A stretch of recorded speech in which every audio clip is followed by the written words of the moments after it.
لدري لدري لا اگر چه داري داري داري قول لدري وانا اقصد لدري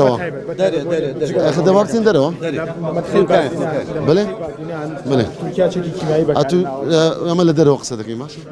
بعدين چکی کیمیایی بکردن او کو وزارت تندرستی او هیچ بدارتون کانسر مکتوبه اما لهر چندر زانياري يكمان هبيت و تسبا رابط بيري اما بدوداتوني بودك انه لهر چندر بريندار هبيت بله نالي ما قال هبي كورونا وضعي كورونا اما بردوامين لا تاردمين حفتي دابزيني كورونا دا دکتر تا استنى خير تنها لسري دوازه صاليه دکتر چندین جار داوای لیژن کرا و باری کورینه ولا مسئله بکردن چکی کیمیایی بله. او کو وزارت لیژن یارن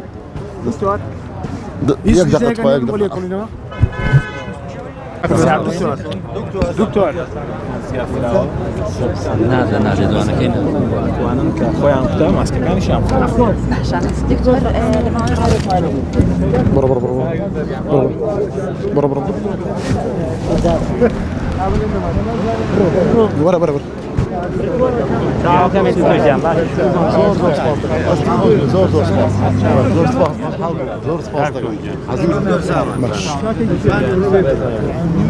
زور چند جار او پرسیارم کردو دکتر تو نایکه نه حسین باشه بس باش دکتر چند جار او پرسیارم کردو دکتر